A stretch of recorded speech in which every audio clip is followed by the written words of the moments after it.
Hello friends, welcome to civil success point. आज हम वर्णमाला का नेक्स्ट पार्ट करेंगे जिसमें मैं आपको व्यंजन के बारे में बताऊंगी। पिछले वीडियो में मैंने आपको स्वर के बारे में बताया था। अगर आपने वो वीडियो नहीं देखी है तो पहले आप उस वीडियो को देख लीजिए, आपको ज़्यादा अच्छे से समझ में आएगा ये वाला पार्ट। तो देखिए, मैंने पिछले वीडियो में पूरा बताया है स्वर के बारे में, स्वर को किस तरह से विभाजित किया गया है, फिर उच्चारण की दृष्टि से कौन से स्वर का जो उच्चारण होता है वो किस स्थान से होता है। तो इस तरह के जो क्वेश्चन बनते हैं, एमसीक्यूज बनते हैं, वो भी मैंने आपको बताए हैं। तो जा कर के पहले वो वाली वीडियो देख लीजिए, उसके बाद ये वाली वीडियो देखिए, आपको ज़्यादा अच्छा समझ में आएगा। तो चलिए, आज का जो टॉपिक है वो शुरू करते हैं। और जो नए हैं वो चैनल को सब्सक्राइब ज़रूर कर लेना और बेल प्रेस ज़रूर कर लेना ताकि आपको रेगुलर वीडियोज़ की नोटिफिकेशन मिल सके। तो चलिए देखिए, मैंने आपको जिस तरह से बताया था कि जो वर्ण तालिका है या वर्णमाला है वो स्वर और व्यंजन दो भागों में विभाजित की गई है, और स्वर को दो भागों में विभाजित किया गया है पर उच्चारण की दृष्टि से तीन भागों में, यानी कि ह्रस्व स्वर, दीर्घ स्वर और प्लुत स्वर। तो देखिए, ये सब मैंने आपको बता चुका है, तो इसके बारे में मैं ज़्यादा बात नहीं करूँगी इस वीडियो में। आज बात करेंगे तो व्यंजन के बारे में करेंगे। व्यंजन को विभाजित किया गया है, देखिए, स्पर्श व्यंजन, अंतस्थ व्यंजन, ऊष्म व्यंजन जिन्हें संघर्षी व्यंजन भी कहा जाता है, आगत व्यंजन और संयुक्त व्यंजन। अब देखिए, स्पर्श व्यंजन कौन कौन से होते हैं, तो क से लेकर पा वर्ग वाले वर्ण जो हैं वो स्पर्श व्यंजन में आएंगे, यानी कि जो वर्णमाला की 5 लाइन होती हैं। आप एक बार वर्णमाला को अच्छे से देख लीजिए, अगर आपको बाय हार्ट याद है तो बहुत अच्छी बात है। तो देखिए, 5 लाइन यानी कि 25, ठीक है, और दो ये हैं ट और ण, तो हो गए कितने स्पर्श व्यंजनों की संख्या? 27, ठीक है। अंतस्थ व्यंजन में आएंगे य, र, ल, व, यानी कि 4। ऊष्म व्यंजन जिन्हें संघर्षी व्यंजन भी कहा जाता है, यानी कि इनको थोड़ा सा अगर बोलें, उच्चारण करें तो थोड़ा सा संघर्ष लगता है, इसलिए इन्हें संघर्षी व्यंजन भी कहते हैं। तो श, स, ह, ठीक है, तो इनकी संख्या भी 4 है। आगत व्यंजन, आगत व्यंजन में देखिए कौन कौन से आएंगे, ज और फ। देखिए, इनके नीचे बिंदु लगा हुआ है। ये जो वर्ण है ये अरबी और फारसी भाषाओं में या शब्दों में ज़्यादा इस्तेमाल किया जाता है। और संयुक्त व्यंजन जो है इनकी संख्या भी 4 है, अक्षय, त्र, ज्ञ और श्र, ठीक है। तो देखिए, इसमें याद करने की, इतना रटने की कोई ज़रूरत नहीं है। स्पर्श व्यंजनों की संख्या जो है वो 27 है, अंतस्थ, ऊष्म और संयुक्त व्यंजन की संख्या 4 है और आगत व्यंजनों की संख्या 2 है, ठीक है। तो टोटल जो व्यंजन की संख्या हो जाएगी वो हो जाएगी 41, और स्वर की संख्या मैंने आपको बताई थी 11। और मैं एक बात और बताना भूल गई थी पिछली वीडियो में, जो मूल स्वर होते हैं वो कौन से होते हैं? वो ह्रस्व स्वर होते हैं, ठीक है। तो देखिए, अगर आपको पूछा जाए, आपको क्वेश्चन कुछ भी बना के दे दिया जाएगा कि मूल स्वर इसमें से कौन कौन नहीं है या कौन है, तो आपको पता लग जाएगा, ठीक है। तो इस तरह से भी क्वेश्चन बन जाता है स्वर से। और अगर पूरे वर्णों की बात की जाए तो देखिए, स्वर की संख्या 11 है, व्यंजन की संख्या 41 है, तो टोटल कितने हो जाएंगे? 41 प्लस 11 तो 52 हो जाएंगे। तो पूरे जो वर्ण हैं उनकी संख्या कितनी हो जाएगी? 52। तो चलिए, अब हिंदी व्यंजनों का जो वर्गीकरण किया गया है वो स्थान के आधार पर किस तरह से किया गया है, ये आपको अच्छे से समझना है, क्योंकि इनसे बहुत ज़्यादा क्वेश्चन बनते हैं, ठीक है। और मैं आपको इसमें, इस टॉपिक में 10 से लेकर 15 एमसीक्यूज करवाऊंगी, और आप अगर इस टॉपिक को अच्छे से समझते हैं, आप 15 क्या आप 50 क्वेश्चन बना सकते हैं खुद से, ठीक है। तो देखिए, समझिए, रटने की कोई भी ज़रूरत नहीं है, ठीक है। तो देखिए, का वर्ग यानी कि क, ख, ग, घ, ण, तो इनका जो उच्चारण होगा वो होगा कंठ, यानी कि गले से। तो वर्ण का नाम कंठ है, ठीक। च वर्ग, च वर्ग में कौन कौन से वर्ण आएंगे तो वो आप देख लीजिए, च, छ, ज, झ, य। और इसमें अंतस्थ व्यंजन से य लेंगे और ऊष्म व्यंजन से श लेंगे, और इनका जो उच्चारण स्थान होगा वो तालु की छत का पिछला भाग, यानी कि वर्ण का नाम हो जाएगा तालव्य। तो इसका मतलब च वर्ग के जो वर्ण होंगे वो कहाँ आएंगे? उनका तालव्य, उच्चारण स्थान तालु की छत का पिछला भाग, ठीक है। ट वर्ग, ठीक है, ट वर्ग और ऊष्म व्यंजन से ले लेंगे श, इनका जो उच्चारण स्थान होगा वो होगा मूर्धा, यानी कि मुंह के भीतर की छत का अगला भाग, और जो वर्ण का नाम होगा वो होगा मूर्धन्य। ठीक है, वैसी त वर्ग की बात की जाए तो त थ द ध न, तो ये कहाँ से बोला जाता है आप उच्चारण करके भी देखिए, साथ ही साथ आपको और अच्छे से समझ में आएगा। तो दांत ऊपरी दांतों के निकट से इनका जो उच्चारण होता है वो वहाँ से होता है, तो क्या हो जाएगा वर्ण का नाम? दंत्य। ठीक है, प वर्ग की बात की जाए तो प फ ब भ म, तो इनका जो उच्चारण हो रहा है वो कहाँ से हो रहा है? तो ओष्ठ, दोनों ओंठों से हो रहा है, और वर्ण का नाम ओष्ठ्य। ठीक है, स र ल। ठीक है, तो ये तो देखिए आपको ऐसे भी याद हो जाएगा, स र ल क्या बना? सरल बना। ठीक है, इनका जो उच्चारण स्थान है वो है वस। ठीक है, और जो वर्ण का नाम है वो है वत्सर्य। ठीक है, अब वस क्या होता है? दांतों के पीछे का कठोर हिस्सा होता है, उसे वस कहते हैं। ठीक है, तो इसको आपको इम्पॉर्टेंट कर लेना है, क्योंकि 3 है सिर्फ, और इनका जो उच्चारण स्थान है वो वस है, और वर्ण का नाम क्या है? वत्सर्य है। व फ, ठीक है, ये बहुत ज़्यादा इम्पॉर्टेंट है, क्योंकि 2 ही हैं देखिए, सिर्फ जो कम होते हैं वो एक्चुअल में ज़्यादा पूछा जाता है। तो वो फ, इनका जो उच्चारण स्थान है वो दांत से इनका उच्चारण होता है। ठीक है, नीचे वाले ओंठ और ऊपर वाले दांतों से इनका उच्चारण होता है, और क्या बोलेंगे इसको? दंतोष्ठ्य। ठीक है, दांत और ओंठ दोनों से मिलकर के हो रहा है, तो दंतोष्ठ्य इनका जो है वर्ण का नाम है। और अगर आप फॉरेस्ट गार्ड का जो अभी एग्ज़ाम हुआ था उसमें अगर देखें तो ये क्वेश्चन आया हुआ था। ठीक है, ह, जो ह है सिर्फ एक ही व्यंजन है जिसका जो उच्चारण होता है वो स्वर तंत्र से होता है, और वर्ण का नाम स्वर तंत्रिय। ठीक है, तो आपको क्या करना है? इनको अच्छे से देखना है, अच्छे से रिवाइज करना है और नोट कर लेना है। तो एक बार और रिपीट कर देती हूँ मैं, क वर्ग के जो आएंगे उनका उच्चारण स्थान कंठ यानी कि गले से होगा, वर्ण का नाम कंठ्य। च वर्ग और अंतस्थ व्यंजन में य और ऊष्म व्यंजन से श, इनका जो उच्चारण स्थान है वो तालु की छत का पिछला भाग है, और वर्ण का नाम तालव्य है। ठीक है, ट वर्ग और ऊष्म व्यंजन से श ले लेंगे, इनका जो उच्चारण स्थान है वो मूर्धा है, यानी कि मुंह के भीतर की छत का आगे वाला हिस्सा, और वर्ण का नाम जो होगा वो होगा मूर्धन्य। त वर्ग की बात करें तो दांत, ऊपरी दांतों के निकट से जो आवाज आती है उच्चारण होता है, और वर्ण का नाम दंत्य। प वर्ग यानी कि इसका उच्चारण स्थान होगा ओष्ठ, दोनों ओंठों से, और वर्ण का नाम ओष्ठ्य। ठीक है, स र ल, ठीक है, इनका जो उच्चारण स्थान है वो वस है, और वर्ण का नाम वत्सर्य। व फ, इनका उच्चारण स्थान दांत और ओंठ से है, नीचे वाला ओंठ और ऊपर वाले दांतों से, तो इसलिए इनका जो वर्ण का नाम होगा वो हो जाएगा दंतोष्ठ्य। और ह जो कि एक सिंगल व्यंजन है, इसका उच्चारण स्थान होता है स्वर तंत्र से, और वर्ण का नाम हो जाएगा स्वर तंत्रिया। तो इससे देखिए आप कितने क्वेश्चन बन सकते हैं, आप खुद ही सोचिए।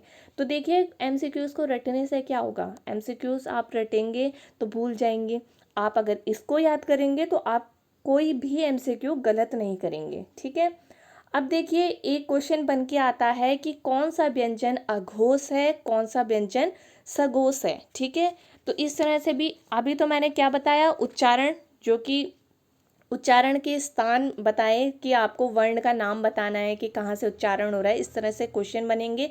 एक क्वेश्चन बनेगा अघोष व्यंजन है या सघोष व्यंजन है। अब देखिए डेफिनेशन तो पूछी नहीं जाती एग्जाम में। ठीक है, तो अघोष व्यंजन क्या होता है कि जहाँ पर स्वर तंत्रियों में कंपन नहीं होता। देखिए मैंने ऊपर हेडिंग भी क्या लिखी हुई है, स्वर तंत्रियों में उत्पन्न कंपन के आधार पर। तो अघोष व्यंजन वो व्यंजन होते हैं जिनमें स्वर तंत्रियों में कंपन नहीं होता। ठीक है, अघोष कौन से? जिनमें कंपन नहीं होता। और सघोष व्यंजन वो होते हैं जिनमें स्वर तंत्रियों में कंपन होता है। ठीक है, उच्चारण करते समय। तो देखिए इनको भी रटने की कोई भी जरूरत नहीं है।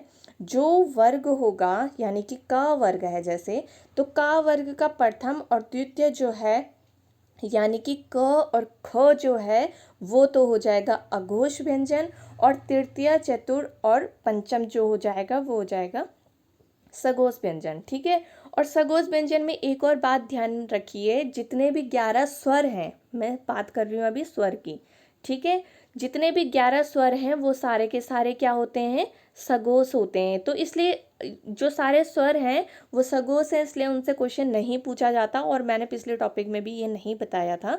अगर आ जाए कभी स्वर के बारे में पूछा जाए तो आप इसको अच्छे से ध्यान में रखिए, स से स्वर, स से सगोस। तो स्वर जितने भी हैं वो सगोस हैं, क्योंकि उनके उच्चारण करने में कंपन होता है स्वर तंत्रियों में, ठीक है। तो देखिए इसमें रटना कुछ भी नहीं है, प्रथम और द्वितीय जितने भी होंगे वो कौन से होंगे, अघोष व्यंजन होंगे। और द्वितीय, तृतीय, चतुर्थ और पंचम जो होंगे वो क्या होंगे, वो सगोष व्यंजन होंगे। तो जैसे एक दो लाइन आप देख लीजिए, क ख जो होगा वो अघोष व्यंजन होगा, और ग ख ण कौन सा व्यंजन होगा, सगोष व्यंजन होगा। तो इसको आपको मेरे को बताने की जरूरत तो नहीं है। अब लास्ट लाइन में ध्यान दीजिए, जो य र ल व है, आप अगर वर्णमाला में देखिए ये पहले आते हैं, ठीक है, और श जो है वो बाद में आते हैं, ठीक है। तो पर लास्ट लाइन में ध्यान में देना है कि य र ल व जो है वो सगोष व्यंजन होंगे, और स जो होगा वो अघोष व्यंजन होगा। बस इतना ध्यान में रखना है। बाकी जितनी भी लाइन होंगी उनका जो प्रथम और द्वितीय जो वर्ण है वो अघोष व्यंजन होगा, तृतीय, चतुर्थ और पंचम कौन सा होगा, वो होगा सगोष व्यंजन, ठीक है। तो आपको रटने की कोई भी जरूरत नहीं है, आपको सब व्यंजन के बारे में पता चल गया, कौन सा अघोष व्यंजन है, कौन सा सगोष व्यंजन है, ठीक है।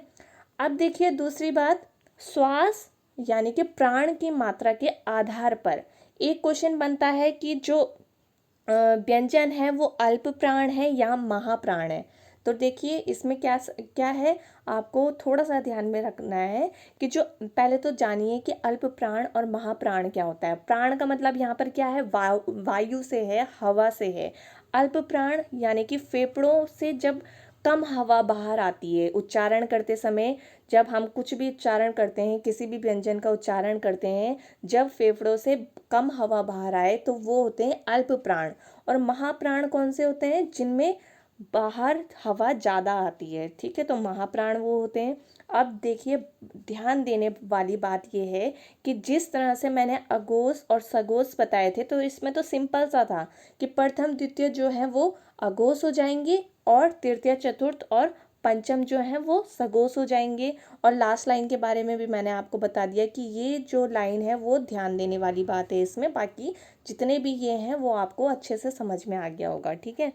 पर वहीं अगर अल्प प्राण और महाप्राण की बात की जाए तो इसमें प्रथम, तृतीय और पंचम वर्ण जो होगा हर वर्ग का, वो क्या होगा, अल्प प्राण होगा, ठीक है। प्रथम, तृतीय और पंचम, ध्यान से समझिए इस चीज को, रटने की इसको भी जरूरत नहीं है। जो प्रथम, तृतीय और पंचम वर्ग होगा, यानी कि पहला, तीसरा और पांचवा जो वर्ण होगा वो अल्प प्राण होगा, और द्वितीय और चौथा यानी कि चतुर्थ जो होगा वो महाप्राण होगा।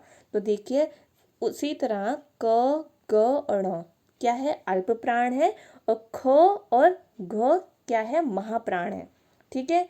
तो इसमें भी अगर लास्ट वाली लाइन आपको जो समझनी है, क्योंकि ये तो सारा आपको एक लाइन के बाद सारे ये समझ में आ जाएंगे कि जो पहला, तीसरा, पांचवा है वो अल्प प्राण है, और जो दूसरा और चौथा है वो महाप्राण है। अब लास्ट लाइन को समझना जो है आपको जरूरी है। जो य, र, ल, व है, यानी कि अंतस्थ व्यंजन जो है वो क्या है, अल्प प्राण है। और स, श, स, ह जो वो है, जो कौन से व्यंजन होते हैं, ऊष्म व्यंजन होते हैं या संघर्षी व्यंजन होते हैं, वो महाप्राण है। यानी कि मैंने बताया था ऊष्म व्यंजन, संघर्षी व्यंजन, जिनको बोलने में भी संघर्ष लगता है, ठीक है, तो वो क्या है, वो महाप्राण है। और जो अंतस्थ व्यंजन है य, र, ल, व, वो क्या है, अल्प प्राण है। तो देखिए आपको ये भी अच्छे से समझ में आ गया होगा, ठीक है। अब करेंगे हम कुछ MCQs इससे ही रिलेटेड। तो ठीक है, आपको अब कितना समझ में आया आप देखिए, ठीक है। फर्स्ट क्वेश्चन है, हिंदी वर्णमाला में ऊष्म व्यंजन कौन से हैं। ए ऑप्शन है स, स, ह। बी ऑप्शन है त, थ, द, ध। सी ऑप्शन है ट, ठ, ण, ण। डी है च, छ, ज, छ। तो कौन सा है इसमें, ऊष्म व्यंजन की बात करनी है, पूछ रही हूँ मैं, तो ये है फर्स्ट ऑप्शन। ठीक है, अभी मैंने कितनी बार बता दिया कि इनको संघर्षी व्यंजन भी कहते हैं। क्वेश्चन नंबर सेकंड है, य र ल व व्यंजनों को कहते हैं स्पर्श व्यंजन, अंतस्थ व्यंजन, ऊष्म व्यंजन, उपरोक्त में से कोई नहीं। तो जो य र ल व है वो है अंतस्थ व्यंजन। तो ऑप्शन नंबर बी इसका बिल्कुल सही है। ठीक है, थर्ड क्वेश्चन है, निम्नलिखित में ओष्ठ ध्वनि नहीं है। तो ओष्ठ ध्वनि किस में नहीं है ये आपको बताना है। च में, प में, ब में, म में। तो देखिए ओष्ठ ध्वनि पहले आपको पता होना चाहिए कि कौन सा वर्ग है जिसमें ओष्ठ ध्वनि होती है। तो प वर्ग जो है उसमें ओष्ठ ध्वनि होती है, तो यानी कि प। ठीक है, जो भ है और म, इन तीनों में तो ओष्ठ ध्वनि है, यानी कि च जो है उसमें ओष्ठ ध्वनि नहीं है। तो इसका जो आंसर है वो ए वाला हो जाएगा, क्योंकि च जो वर्ग है वो तालव्य वर्ण का है, यानी कि वो जो उच्चारण होता है च का वो तालु से होता है। ठीक है, हिंदी की तालव्य ध्वनियाँ हैं, तो मैंने अभी बता दिया आपको पिछले वाले क्वेश्चन में। तो इसका जो आंसर हो जाएगा वो ए हो जाएगा, च छ ज छ। ठीक है, तो च वर्ग वाला जो होता है वो तालु की छत का पिछला भाग इसका उच्चारण स्थान होता है, और वर्ण का नाम कहें तो तालव्य है। ठीक है, क्वेश्चन नंबर फिफ्थ है, हिंदी की मूर्धन्य ध्वनियाँ हैं, यानी कि जिनका उच्चारण स्थान कौन सा है, मूर्धा है। ठीक है, तो ऑप्शन है च छ ज झ ट ठ ड ण प फ ब भ और त थ द ध। तो कौन सा है मूर्धन्य ध्वनिया, यानी कि ट वर्ग। तो बी जो है इसका सही ऑप्शन हो जाएगा, सही आंसर इसका बी है। अब देखिए क्वेश्चन नंबर सिक्स्थ है, हिंदी की ब ध्वनि है। तो ब ध्वनि कौन सी है, तो आपको पता है ब किस में आएगा, तो ये आएगा प वर्ग में। तो ऑप्शन है दंत्य ध्वनि, ओष्ठ्य ध्वनि, वात्सर्य ध्वनि या तालव्य ध्वनि। तो ओष्ठ्य ध्वनि ये है, तो इसका जो आंसर है वो बी हो जाएगा। तो आपको पता चल रहा होगा ना अब कि किस तरह से इसमें क्वेश्चन बनेंगे। ठीक है, श ध्वनि का उच्चारण स्थान है मूर्धन्य, तालव्य, दंत्य या ओष्ठ्य। तो जो श है उसका जो उच्चारण स्थान है वो है तालव्य। तो इसका जो आंसर है वो बी हो जाएगा। ठीक है, क्वेश्चन नंबर 8 है, हिंदी वर्णमाला में वर्ण है A option 50, B 52, C 54, D 55। तो हिंदी वर्णमाला में जो वर्ण है वो है 52। तो इसका आंसर है बी। क्वेश्चन नंबर 9 है, निम्नलिखित में कंठ ध्वनियाँ कौन सी हैं, कंठ यानी कि क वर्ग। तो ऑप्शन ए है क ख, बी य र, सी च छ और डी ट ण। तो कौन सी हो जाएगी, ए इसका सही आंसर हो जाएगा, क और ख। ठीक है, क्वेश्चन नंबर 10 है, निम्नलिखित में से कौन वर्ण अंतस्थ नहीं है। तो आपको पता होगा कौन कौन से जो वर्ण है वो अंतस्थ होते हैं, य र ल व होते हैं। तो ह जो है वो नहीं होता, तो इसलिए डी जो है इसका बिल्कुल सही आंसर हो जाएगा। ठीक है,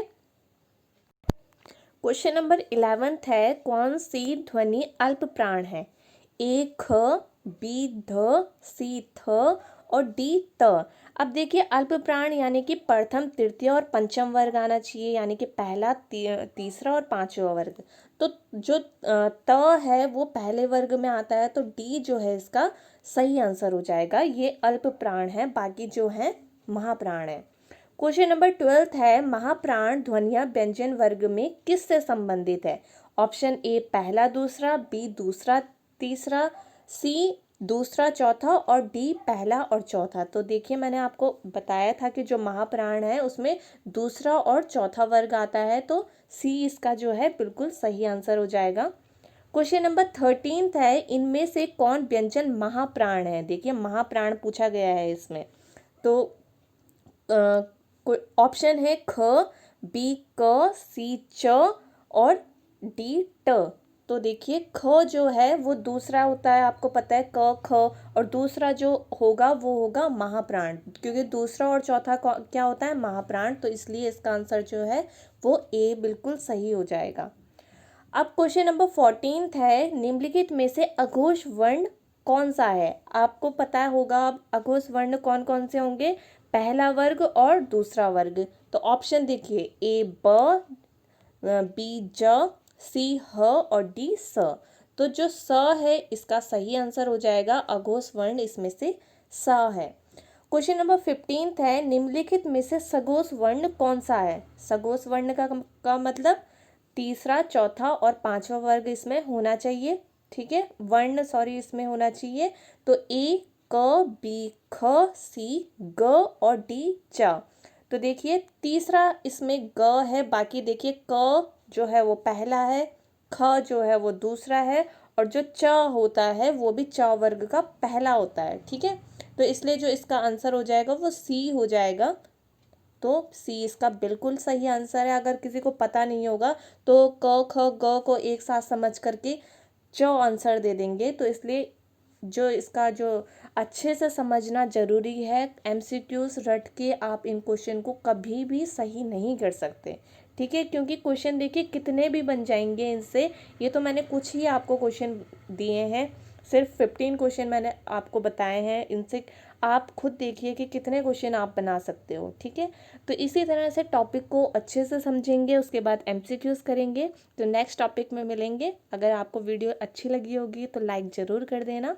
अब नेक्स्ट वीडियो में मिलेंगे, तब तक अपना ध्यान रखिए। Bye bye, take care.